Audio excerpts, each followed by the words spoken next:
All right, this is the beginning of part two of the Los Angeles series, pictures taken with a cell phone. I keep pointing that out because my pictures with my Canon mirrorless camera are so much better and, staged and composed much better and everything. Um, there's 25 in this one, and three and two more parts after that will happen, a total of four. This is in continuing on into the Hollywood Forever Cemetery. We had Johnny Ramone in the last series. This is Dee Dee Ramone's grave. Died 2002. So I don't know what he was in. He was living in Los Angeles also, just like Johnny Ramone was. And Dee Dee, he had an apartment somewhere. He lived there somewhere. Johnny Ramone died of cancer, and Dee Dee Ramone was found either in a hotel room or where in a apartment or something where he actually lived. He was like dead in bed, and they think it was an overdose, but it wasn't like very necessarily an obvious example of one of those. But he wound up being buried in the same graveyard as Johnny Ramone, just down this little path a ways. There's a bunch of stuff on his grave, like a empty beer can, and there's like a cigarette lighter, and on the bottom it says, "Okay, I gotta go now, Dee Dee Ramone." And so two of the Ramones who were, absolutely 100% from the New York City area, all four of them, two of them wind up in a exclusive graveyard like this in Los Angeles, California. I always thought that was a bit odd. This is the grave of in the mausoleum again in Hollywood Forever Cemetery. You go inside. Now those other ones I showed in the part one were outside on the wall of the mausoleum. This is you just step inside. There was one entrance, and there's this big. It's almost like a shrine. It's a Judy Garland, of course. The Wizard of Oz. Died in 1969. She and in front there's a large open area in front of her crypt, and there's even chairs set up, and I think a little like a barrier type felt barrier like they used to have in the old movie theaters and stuff that the usher would have to unlock and let you go through. There's one of those up there, I think, so you don't get too close, so I probably had to zoom into this. But then there's two or three like fold out chairs sitting there too. You can actually sit in front of her crypt and if you wanted to. But she's the somewhere over the rainbow girl. All right, after this part over, it dropped the signal on me. But this is this is the apartment where Lemmy from Motorhead lived for over 20 years, closer to 25 years. He decided he didn't want to live in England anymore for various reasons, so he moved to Los Angeles because this is where his label or his American version of the record label was at the time, like so many labels are in Los Angeles for music. And the only part of town he was really familiar with was off Sunset Boulevard, the Rainbow Room. And he was a regular there, especially after he moved here. This was only like a block, one or two blocks down, and then a little bit to the right was his apartment complex. So he moved here basically so he could be close to the Rainbow Room, and it's the only part of town he was even somewhat familiar with. They lived there for 25 years, so Motorhead, toured 7 or 8 months of every year around the world, and that's where he'd be when they weren't touring, and almost every night. That he wasn't touring and at home here in the apartment, he'd walk. He never drove or had a motorcycle or anything, so he wanted to be able to walk to the Rainbow Room. So he could walk up this little hill. Sunset Boulevard's right there. Across the street, the Rainbow Room's right there. I literally did the same walk he would have made thousands of times from his apartment when I was on my way to the Rainbow Room. And then when the Rainbow Room closed down or he wanted to leave, it was actually downhill back to the apartment. So, he drank he's renowned for his partying stamina and abilities, but he could at least walk downhill when he's on his way home. All right, so this building, if you left Lemmy's apartment that was in the last building, last picture, and walk down, you would take a left right here and go up that hill. You can see it sort of at a slight incline, and then a block up from there, you'd hit Sunset Boulevard, and across the street would be the Rainbow Room. But why I took a picture of this building is that after 20 some odd years of living in that apartment, less than half a block from the building in this picture, he finally moved in with a woman who was his, I believe, his a longtime girlfriend. When port of call Los Angeles, when he was back in Los Angeles, he'd hang out with this woman, or it was another woman he shacked up with. But anyway, he moved in with her to this apartment. So literally only after 25 years, only moved like a half block away and lived here. Then he went on tour and got diagnosed with the aggressive brain cancer and cancer in other parts of his body. And they finished a tour of Sweden or Norway or something, and he flew back to Los Angeles, and 2 weeks later, they're supposed to pick back up the tour, and he got the news that he had the cancer, and then he was in this building, and was just sitting on the sofa, sick or whatever, and his manager apparently was there on the phone, and went back in the room, and Lemmy had just, laid his head down on the couch and died right there in that building. So that's where they would have taken him out of and put him in the morgue or whatever. And he was cremated and put in an urn that was shaped like the hat, the famous, leather hat thing that he used to always wear. And that was put inside of a wall, the mausoleum of the, one of the bigger graveyards in town, like at the one that's connected to Griffith Park. It's Forest Lawn, I believe it's called. But there's a few forest lawns there, though. So, and that's just one of them. And the public transportation to get to that particular cemetery is really weird. I tried to go there when I was there, and that's like I said in part one. I got as far as where the bus drops you off at the Los Angeles Zoo and realized I would have had to walk a few miles across Griffith Park to get to this cemetery, and it was warm out, and I just, I'm not in shape enough to do that, so I just went to the zoo. But next time, if I go this summer, I've sort of plotted out a new, different course to get to that graveyard. I'm going to finally go, because he's buried there, and right across the same little patch of grass, Lemmy's buried in a wall, but then in one of the open graves across from the wall where Lemmy's buried is Ronnie James Dio. So I want to, visit both of them. There's actually several people in the graveyard. Every graveyard in Los Angeles is filled up with, someone notable. I mean, all the Three Stooges are buried there. Lots of, movie stars and stuff that you've heard of. So if you're a grave hopper, like I've been all around the world, off and on, LA is a good place to. You could probably see more notable people right in LA than you could in any single city, probably anywhere else in the world, arguably. Yeah. This is a view down Sunset Boulevard when I was up at that intersection. There's a crosswalk. You would have gone across that crosswalk and then just back up the sidewalk a little bit to the left is the Rainbow Room, and another famous rock bar, the Roxy, I believe it is right next to the Rainbow Room. Now down that hill, about 2 blocks and to the left, is where the Whiskey A Go-Go is. That might be the most famous, one of the most famous rock and roll bars ever, and it's still open and functioning, just like the Rainbow Room is, and the Roxy, I believe. So many people played at the Whiskey A Go-Go, it's not even funny, Jimi Hendrix, The Doors, Van Halen, all through every decade and genre of rock and roll, they played there, and other genres too.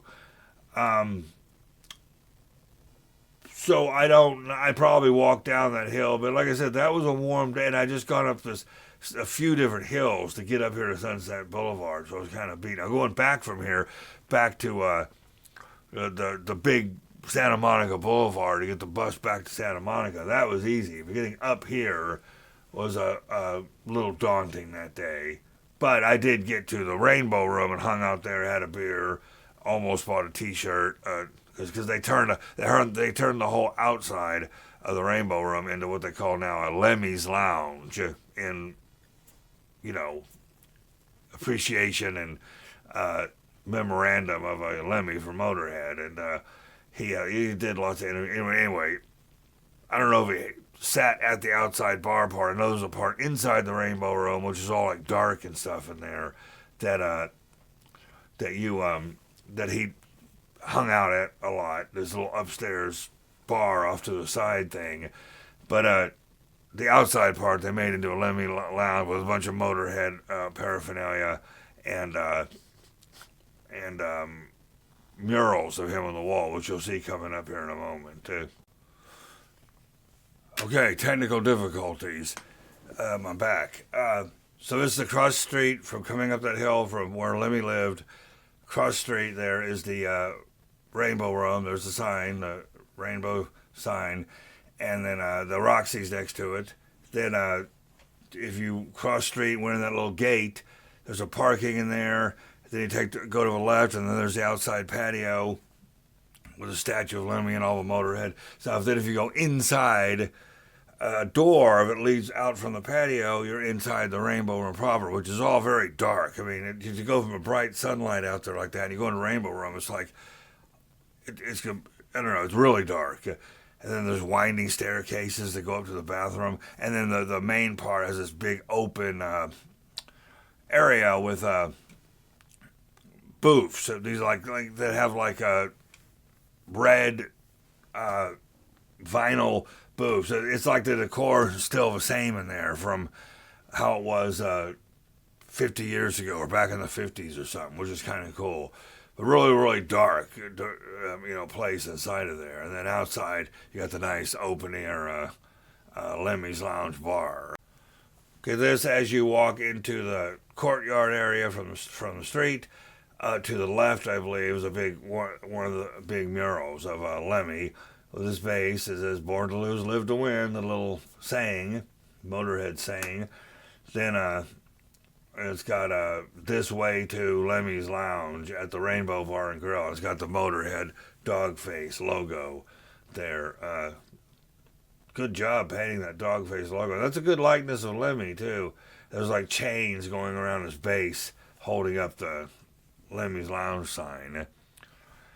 So he did enough artwork and build up for the decor for this Lemmy's Lounge to make it look like it was going to be permanent. But I'd hate to see it like 10 years from now. They'll be like, oh, well, Lemmy's been dead for 20 years by then. Turn it into, a bar dedicated to, Donald Trump or something. This is when you first you go past that picture I just showed, and you turn left through another little gate, and then you're on the patio, and you can already see the Motorhead stuff. And this is a little bronze statue or something that they made of Lemmy, and it's behind this glass. I think there's always like this cigarette hanging out of his mouth. He smoked quite a bit, smoked and drank. But yeah, a little housing of a bronze statue of Lemmy. There's more about this statue that I don't really know or haven't researched yet, but who commissioned it or who did it or anything like that. I do know they went to the cemetery where he's buried and took out some of his ashes, I think, and then did this ceremonial thing. These big heavy metal concerts, festivals they have in Europe. They like these biker gangs and stuff over there ceremoniously like escorted some of Lemmy's ashes to spread them out in the fields of some of these heavy metal concerts they have in Europe. These festivals, like, because he was like a god, legend in his own time, literally. And people say that about some people and it's just BS. But he was literally a legend in his own time in the rock and roll hard rock world. This is a shot down the patio, which is the Lemmy Lounge from. There's a big bar on the right. It's sort of in perspective down from about where that statue was. So as you can see, it's got the banners, all the walls. That's all artwork. Vast majority of it is Motorhead related. Although there is a on the left on that railing, there's an Elvis Presley thing, and in the back, the far back, you can see a white cloth with the little things that look like little black T-shirts. Those are examples of the T-shirts you could buy. And I should have got one when I was there. I ordered a Guinness Stout and sat in one of those tables on the left by the railing and looked around, took a few pictures. Only had the one beer. I did look at they've had a little brochure of the different T-shirts you could have bought. Some of them were quite nice. Not all of them, but about $35, I think, which is fair for getting something right from the source, the Lemmy's Lounge. The Lemmy's Lounge T-shirt bought at Lemmy's Lounge. I don't even think they sell them online. Maybe they do by now, but you literally have to be there at that bar to get one with their Lemmy Lounge, Lemmy / Motorhead / related as it relates to Rainbow Room shirt. And right up to the right there was a door that went into the dark Rainbow Room bar. This is turned around, shooting back toward the bar, which is on that same patio. It's a full bar. More Motorhead stuff there on the left. You can see the picture on the bottom, and the Lemmy collage, and then the, Andy Warhol version of Lemmy's face up there on the left kind of thing. More banners. At the far end of that bar is that little housing that had a statue in it. So that's the perspective. I went up there and I got my beer. It was like, I think it was $7.50 or $8 for a full glass pint of Guinness Stout, which is fair. I mean, where I live, I could have only gotten that for $1 or $2 cheaper. And this is Los Angeles after all. This is on the other side of the little patio you first walk into. There's seating out there, as now noticed. Another mural. So you had that one mural, and this is another mural on the other side of the same patio, painted around this door and these lights that are on there. So that one has some obstruction to it, kind of, but it's an interesting representation of Lemmy. So not only do you have all that Motorhead stuff on the patio and the statue, you've got two full-length, full-size wall murals of Lemmy on either side of that. If I go back there next summer, I definitely want to go back to the Rainbow Room and get some better pictures with my mirrorless camera of these murals and that statue too. All right, moving on to a whole different part of town. I took the subway, train, whatever you want to call it there, metro. This is a Japan town, or a Japanese town. And you get off the little subway, and you come up to the corner there, and that building right across the street is Japanese American National something. Again, Japanese American Museum, basically. And there was groups there. They were having some kind of conference there or something. Then you took a left, and it went into these little alleyway type things. Not nearly, nothing like, Chinatown in San Francisco, or even Chinatown in L.A. But this is more open, say less crowded. But it was a nice area. I was there, probably early again, and none of the restaurants were really open or anything. So I probably just walked around a little bit, got right back on the subway, and left. Yeah, take that back. I don't believe it was a Japantown. The area is called Little Tokyo. And there's a mural. Like the home is Little Tokyo. So the Japanese heritage or Japanese museum thing was inside of Little Tokyo. So, still Japanese related. So that's just a permanent sign up showing scenes from Japanese Los Angeles culture. Spiritual place. I think that the subway stop that was at this town had all these Japanese things, like Japanese related artwork. Each subway stop you might go to in LA will have like a different theme, depending on. Some of it doesn't have any theme. The theme doesn't have anything to do with the part of town you're in, but there's still a theme nonetheless. and a lot of the stations do have a theme. Like the thing that's on Hollywood and Vine, I think had like palm trees in it or something. That was kind of interesting. This was the subway stop that was in Chinatown now. I believe there was Little Tokyo and there's Chinatown, and it's got the I don't want to say pagoda because that's more Japanese than Chinese, but it's got the Chinese stuff. You go up. What was interesting about this subway stop is once you walk past around where I was filming this from, there's this little fountain, and it's like a warm water, like a hot spring fountain thing coming out, kind of running over these rocks. I believe it was warm. I'm not sure, but even if it wasn't warm, it was a running water thing. I was able to get my hat wet and put it on my head. Because those days I was there, were a little warm, some of them. So that's going into Chinatown. I went to a branch of the public library in there, and I tried to go eat at this one restaurant, but they weren't open yet for a while, or they didn't open at the exact time they were supposed to or something, so I didn't even eat in that part of town. This is still the Chinatown area. This would have been very near the restaurant I tried to go to eat unsuccessfully. This is probably some Chinese American cultural center type thing. On either side of the staircase, they had these neat Asian statue type things. So there's some things to take. I mainly went to that part of town to eat, and then I couldn't for some reason. There's an example of inside one of the subway stations or the transfer stations. That was very nice, and they're clean and everything. There's a little gate you go through, and then that's like a sort of a zoot suit jazzy kind of thing on the wall motif for this station. It's nice, you get out of the subway, you can transfer to other trains in these bigger stations, or go out the gate and then up escalators usually or something onto the street. I'm not sure which station this was or where it led up to if you would have gone up to the street. Okay, I believe this is that same station. Not a very good picture, but a very, very long escalator. Once you get out of the gate area, that would have gone up to the street. I believe this one, if memory serves, was going up to Hollywood Boulevard right there on the.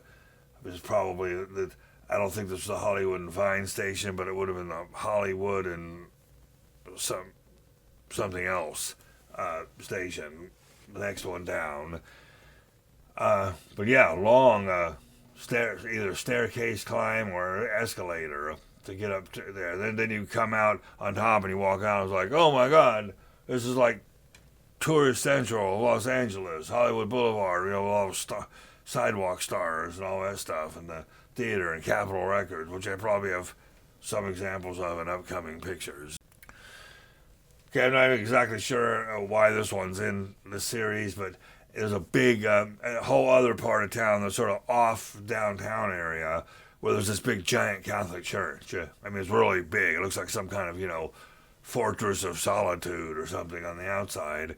And you walk in, you have to check in your bag, and then walk through this courtyard, and then up these stairs, and you get in here.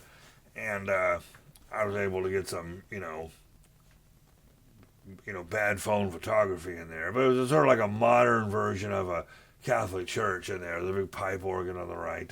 There were some other things you could see in there, relics and stuff like that. Okay, this is downtown. There's this open air market thing. It has a name. I cannot remember what it is. But you can enter it from either side, or maybe even a side entrance. You're downtown. I don't know if this was there's many people as there. I'm assuming that was a weekend, because if that was a weekday, I'd hate to see it on the weekend. Every open seating was all taken, but it's just, food, vendors, beer, roast to go. See, especially Mexican stuff, Anna Maria. It's just an open to the, partially opened, gargantuan, food and beer mart. People just, if you're downtown, you go there. And then there's like tents set up outside. I think I have a picture of for vendors and stuff. So it's not just like the vendors might just be there on a farmer's market type basis, but this place here, this vibrant hangout area and eatery and stuff, marketplace they call it, is open. I'm fairly certain 7 days a week, and it is definitely in downtown Los Angeles. This is outside that market on a street that's been closed off apparently, and these are all these vendors set up. I didn't go to any of the vendors. The vendors served me really well in downtown San Diego. I got some presents for my mom there, but I wasn't looking for that day here. And I was going to an open air market that has the inside part. I probably didn't even realize this was going on, so it probably took me by surprise. And look, it goes way down. It's a lot to see there. So I stopped and took a picture of it. This is up on Hollywood Boulevard. After going up that escalator, you get spit out. You're on, the big part. Tourist Central. Every tourist who goes to LA, comes there at least once. It looks like there's a Disney something, El Capitan, and then off here on the right is Jimmy Kimmel Live. That's where they tape the Jimmy Kimmel show. The one that the Republican administration that we currently have tried to get him fired and successfully did for a couple days when he was hired back, and he's still going strong. But there's vendors out there, like you would imagine. Apparently a scam. People dress up like a superhero costumes and stuff and walk up and down the street, and they're all nice, like you're at Disney World or something, and they wave their arms, oh, come and get a picture, and then your friend takes a selfie of you with the thing, and then they, sit there and get aggressive if you don't, cough up like $10 or $20 to have taken the picture from. That's how these people are making their living, dressing up like superheroes and then manhandling you for money if you want to get a picture with them. This is the famous Chinese theater. It's got an official name, which I can't think of right now. But this is where, I don't know, maybe they do the Academy Awards here. I don't know. But it's where a lot of, it's always been famous for like big movie star events and movie premieres. Lots of different movie premieres. There's lots of movies that you see this movie house in, where people get like dropped off in limousines with the red carpet. So this is a big deal. This theater, it has been for decades for the Hollywood world. So if you're like a movie buff or something, you would know what this theater is. And I don't know if you can go inside there or whatever. I didn't want to do that, but as you can see, there were lots of people milling around. 80% of whom were probably tourists. This is an example of one of many marble streets like that have the stars in them. I went and found some of them specifically. But if you're trying to find a specific star for a specific person, it's like, good luck. I mean, you can search it on Google Maps maybe or something and try and find it. But it actually kind of works better to roam around the different streets of Hollywood Boulevard and some of the side streets, because they're not all just on Hollywood Boulevard. There's so many of them, and to see who you run into.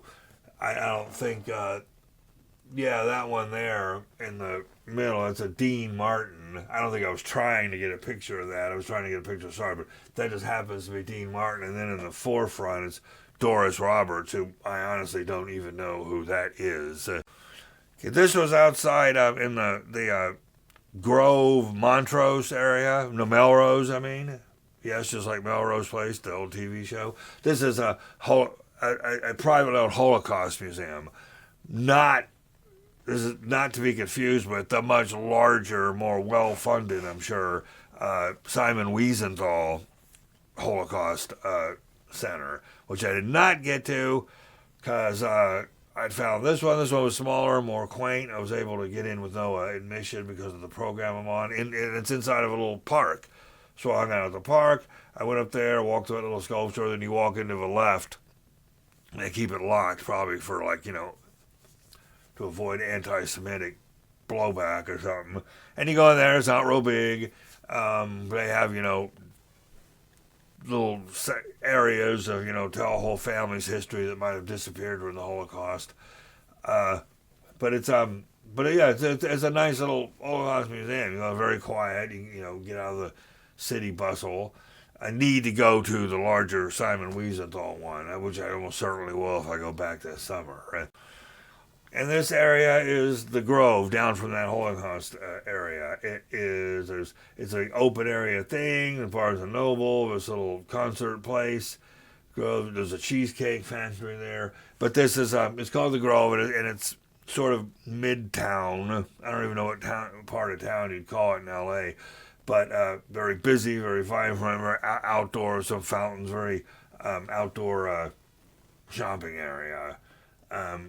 And just up like one block from this is the street Melrose, which is, like I said in the last picture, Melrose Place. So this would be, I guess it'd be referred to as the Melrose area, but it's the Grove shopping area outside or near the Melrose area proper. So anyway, that's all of 25 pictures for part 2, and part 3 will be coming up. Bye.